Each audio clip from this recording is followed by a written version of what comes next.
Olá, então, caríssimos colegas, essa é a nossa sexta aula de Teologia da Revelação. Então, nossa sexta resenha.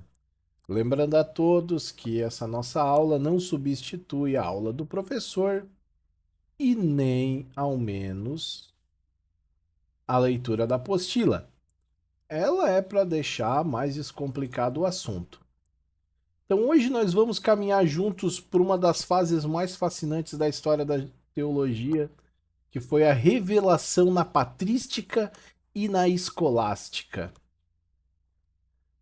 Nós vamos então descobrir como os primeiros cristãos compreenderam a voz de Deus e como séculos depois os grandes teólogos medievais, como São Boaventura, o São Tomás de Aquino, souberam unir a fé e a razão em um mesmo movimento de sabedoria. Afinal, a revelação é o diálogo de Deus com a humanidade. E essa é uma conversa que maravilhosamente ela continua viva até hoje. Então, a palavra patrística vem de patris, que significa paz. Ela designa o período dos padres da igreja, homens e mulheres de fé que viveram logo após os apóstolos e ajudaram a explicar a mensagem cristã no mundo ainda cheio de filosofias e crenças diversas. O objetivo desses padres era compreender como Deus se revelou e como essa revelação foi sendo guardada e transmitida e vivida pela igreja. Então, a partir dos apóstolos que se separaram, foram para Antioquia, Éfeso e Roma, que neste mapa aí eu quero que não leve em consideração, porque o mapa está totalmente errado, mas é só para ilustrar. Então, os apóstolos eles se separaram e eles foram pregando a boa nova, pregando o evangelho e foram dando assim a sucessão apostólica e, e os outros que se seguiram foram mantendo essa revelação até chegarmos onde estamos hoje. Então nós temos ali os padres apostólicos, os primeiros, os padres apostólicos. Que a primeira fase que nós tivemos foi a didaxe, ou didache, que foi um dos primeiros escritos cristãos fora da Bíblia, que dizia que ninguém se afaste dos mandamentos do Senhor. Em outras palavras, a revelação está no Evangelho e não em doutrinas inventadas pelo homem. Clemente de Roma foi um discípulo direto dos apóstolos. Ele ensinava que devemos ser fiéis à tradição recebida e o que vem dos apóstolos é um tesouro confiado à igreja. Já Policarpo, ele deu um conselho simples e profundo: permaneçam no caminho da verdade. Uma frase curta, mas que ecoa até hoje: seguir Cristo é caminhar na verdade. Pápias alertava contra os mandamentos estranhos. Isso é, qualquer ensinamento que não venha do próprio Senhor Jesus.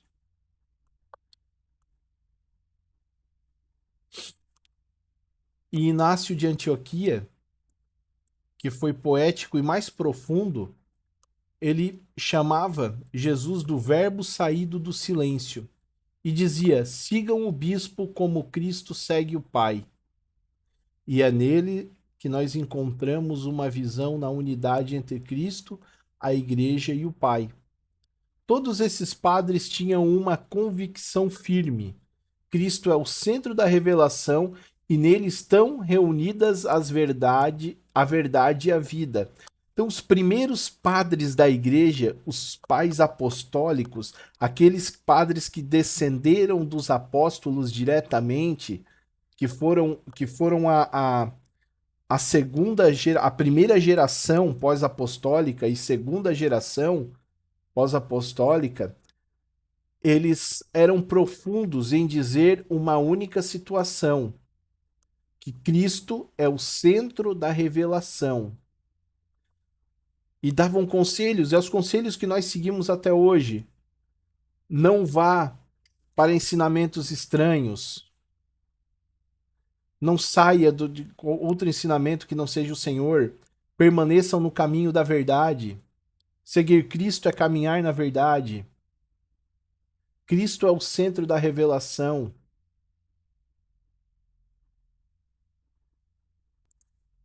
Assim, no século II, nós entramos então nos apologetas, que são homens que defenderam a fé diante dos filósofos da época. Eles mostraram que o cristianismo não é contra a razão, mas a completa. Eleva o pensamento humano à sua plenitude. Entre eles se destacam São Justino Mártir,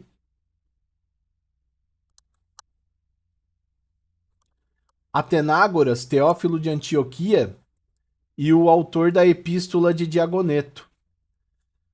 Os apologetas, eles foram muito importantes porque eles começaram a fazer uma conciliação entre a razão e a teologia. É quando a filosofia ela começa timidamente a querer se chocar com a teologia. Então São Justino Mártir ele dizia que cada homem tem a semente do Logos. Ou seja, cada pessoa carrega dentro de si uma centelha da verdade. Essas sementes são raios de luz de Cristo, que brilham mesmo em meio à ignorância humana. Mas só Jesus, que é o Logos encarnado, ele pode revelar plenamente a verdade.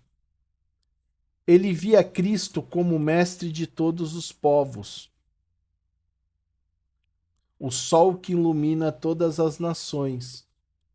Então, olha só que bonito, olha só que bonito, quando São Justino Mártir, ele começa a dizer que nós nascemos com uma centelha da verdade, nós carregamos dentro de nós uma centelha da verdade, e que essa semente é um raio da luz de Cristo, que ela vai brilhar mesmo no meio da ignorância humana. Cristo é o sol que ilumina todas as nações. Já Atenágoras, ele afirmava que só Deus pode ensinar sobre Deus. A razão ajuda sim. A filosofia, a razão é a filosofia. Só aqui a razão ela ajuda, mas ela tem os seus limites. Por isso nós precisamos da revelação divina para conhecer o mistério do Pai. Lembra ali nas primeiras aulas, o homem é capaz de Deus. O homem ele já nasce sendo capaz de Deus. Todos nós nascemos com a capacidade de saber que existe um Deus, mesmo aqueles que não acreditam. E nós vamos com a razão até um certo ponto. Além deste ponto, além deste limite, nós precisamos da revelação divina para descobrir e para conhecer os mistérios de Deus Pai. Porque o homem sozinho, com a sua vã filosofia, ele não consegue descobrir os mistérios da verdade.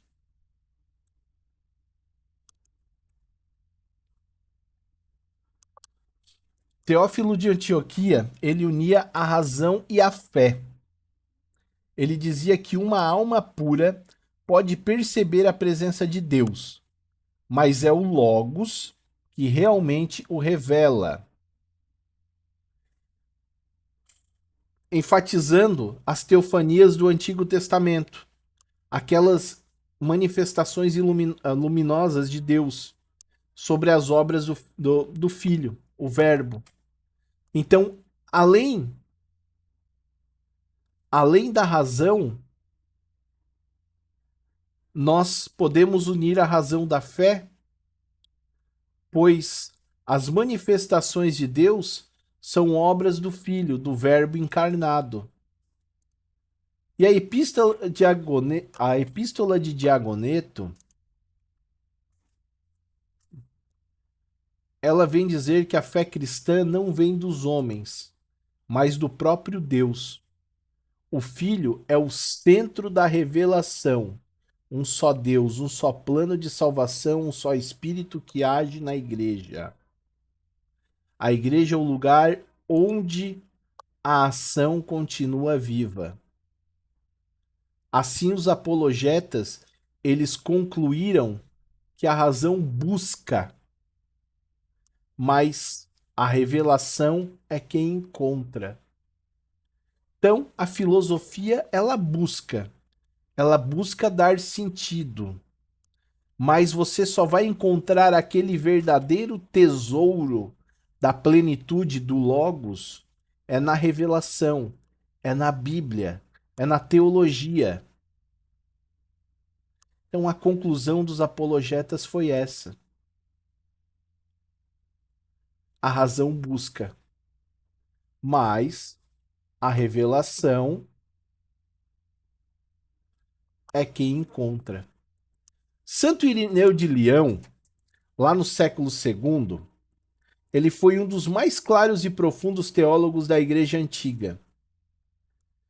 Ele foi contra as heresias e proclamava: há um só Deus, há um só plano de salvação e há um só Espírito que age na Igreja. Para Irineu, Deus é como um pedagogo, é como um professor. Ele educa a humanidade passo a passo até chegar à plenitude de Cristo. Por isso que na Bíblia nós temos do Antigo ao Novo Testamento, que no Antigo Testamento vem os profetas e a revelação, os profetas, Deus agindo de duas formas, uma forma ele na sua ação, outra forma na palavra, e vai indo, vai indo, vai indo, vai indo, vai indo, até que este plano de salvação se completa com a vinda de Jesus Cristo, que foi o pedagogo dos pedagogos, que deu então a fase final da educação da humanidade para chegarmos à plenitude de Cristo. Então ele chamava isso de teologia de recapitulação. Cristo veio restaurar tudo que o pecado desfigurou. Então, a explicativa, da linha da revelação é mais ou menos assim. Os profetas anunciaram, Cristo realizou. Os apóstolos transmitiram, a igreja conservou.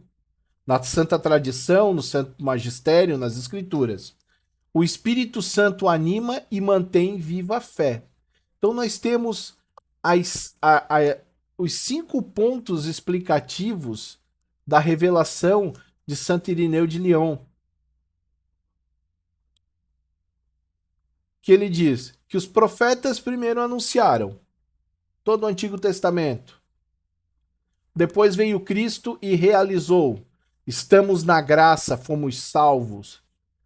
Cristo veio e nos salvou, nos libertou. Os apóstolos transmitiram para o mundo. A igreja conserva isso no santo magistério, na santa tradição, nas escrituras. E o Espírito Santo anima e mantém viva a fé.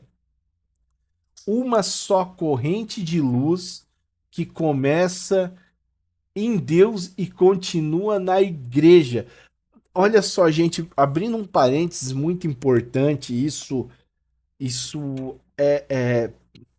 às vezes põe à prova muitas pessoas que elas têm de maneira bem fragmentada, até mesmo de maneira em abrir a boca e gargantear por aí que a igreja foi uma invenção romana, que Jesus Cristo não existiu, que isso, aquilo outro.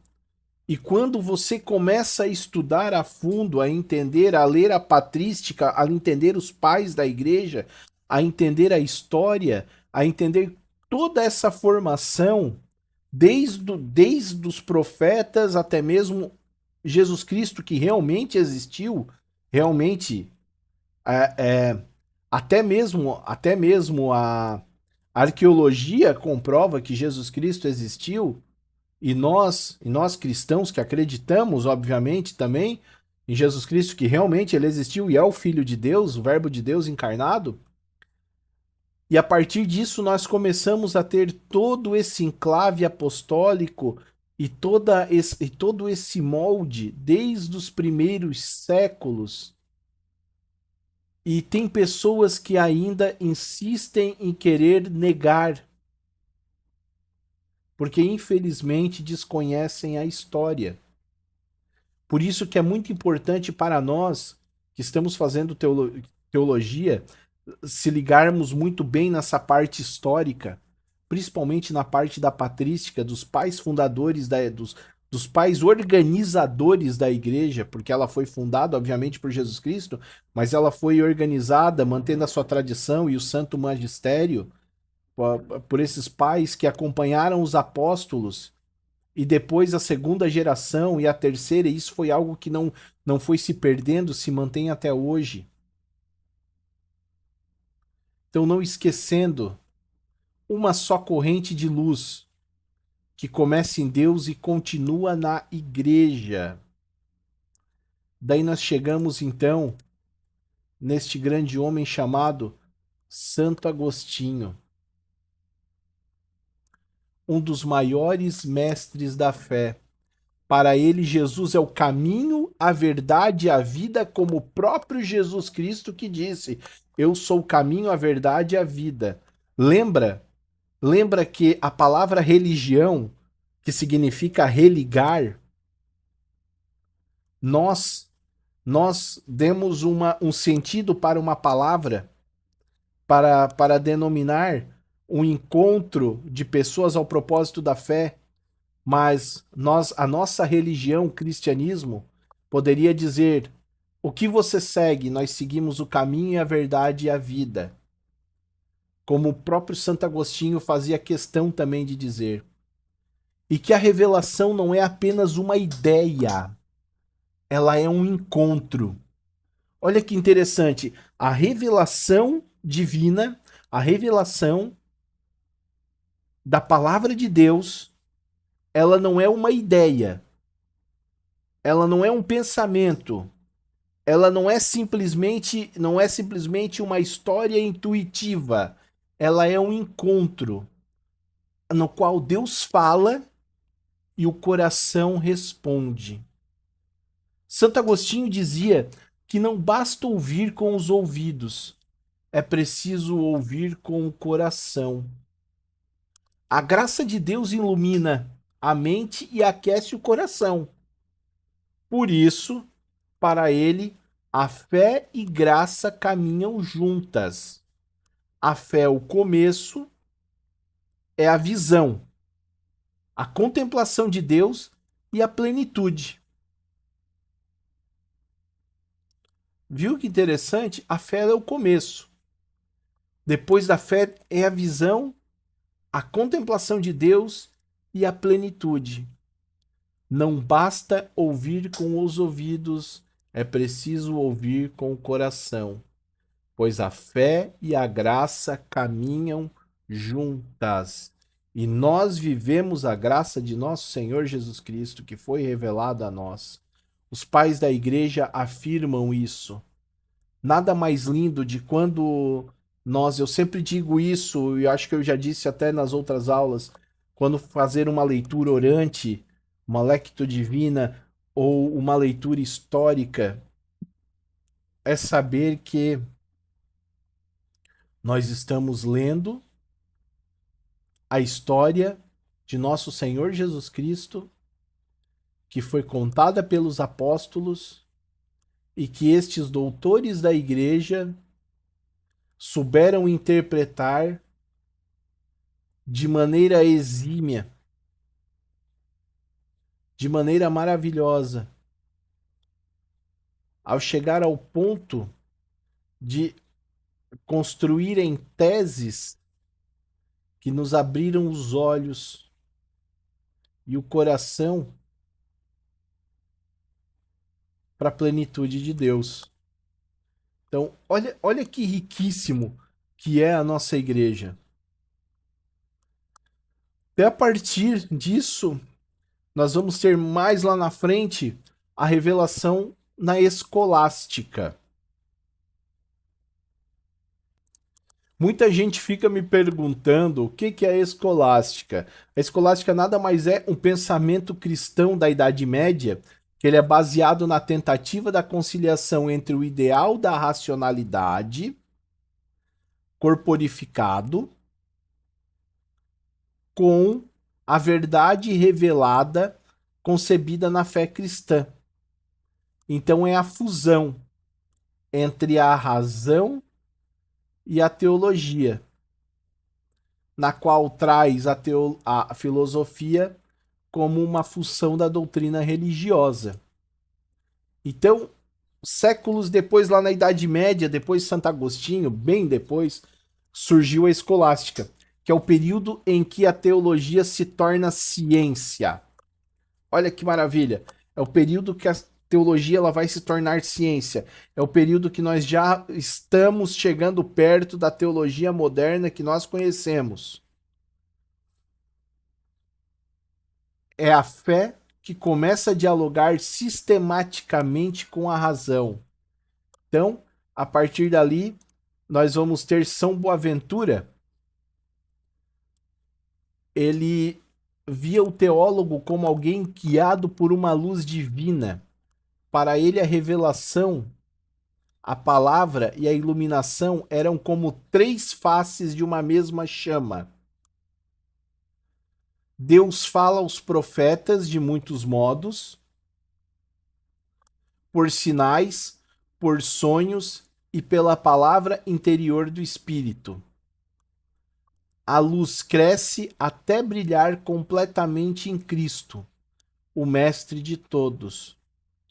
Por isso que São Boaventura nos ensina que quem busca compreender Deus deve ser iluminado por ele.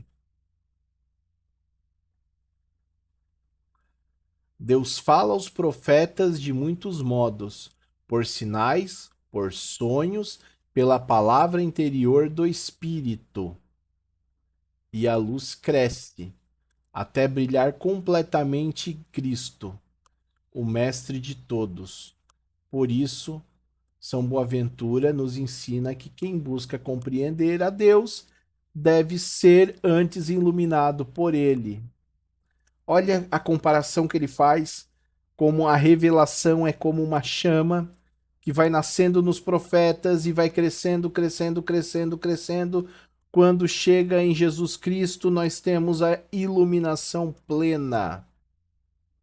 E se nós quisermos compreender, nós temos que estar antes iluminados pela fé, iluminados por Deus, porque sem a fé jamais compreendemos. O grande problema do ateísmo é porque o ateu ele é tão racional, ele tem tanto na razão, ele está tão envolto a sua razão do porquê que ele não consegue entender a iluminação. Às vezes é uma questão de orgulho. Então Cristo ele vai ser aquela luz derradeira. São Tomás de Aquino, que foi o grande mestre, o grande doutor da escolástica, ele organizou toda a teologia com clareza e profundidade. Ele dizia que a revelação é um fundamento da fé. A razão ela pode chegar a algumas verdades, mas há mistérios que só Deus pode revelar.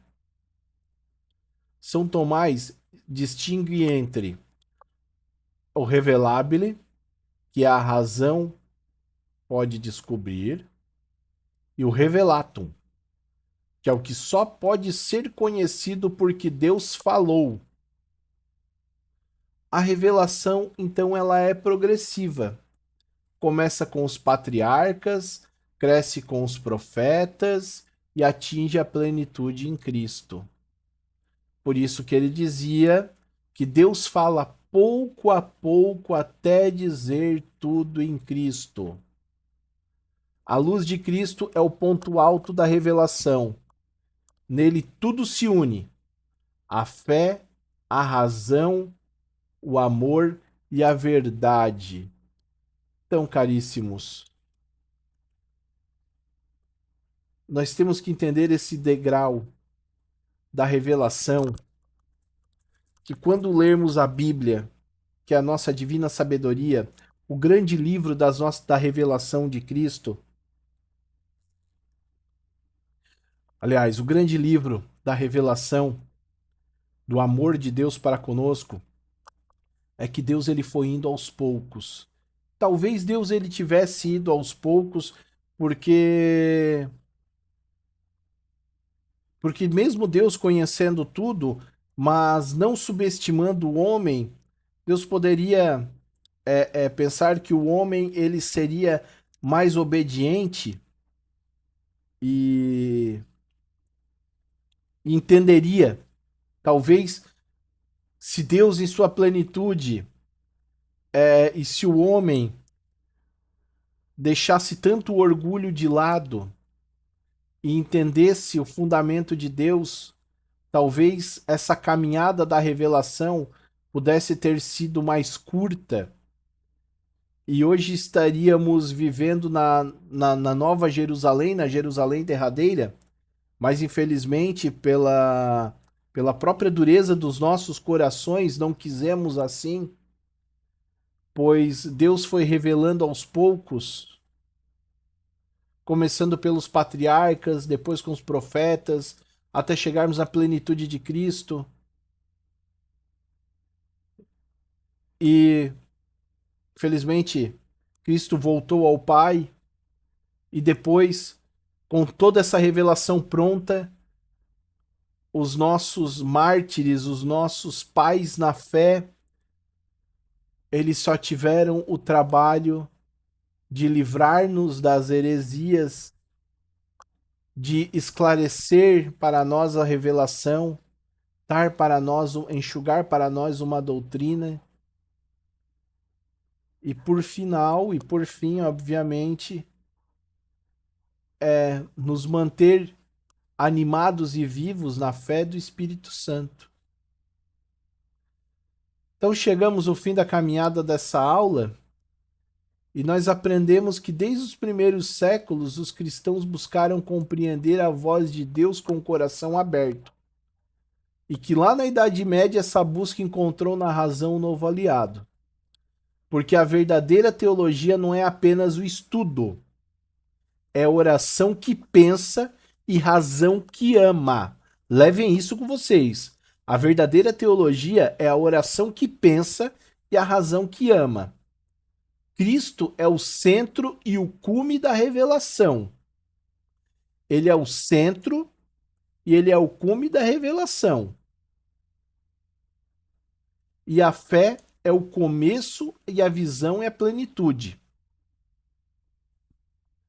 Que essa luz ilumine até mesmo os nossos caminhos. E que a nossa fé seja sempre uma busca pela verdade que liberta. Muito obrigado a todos.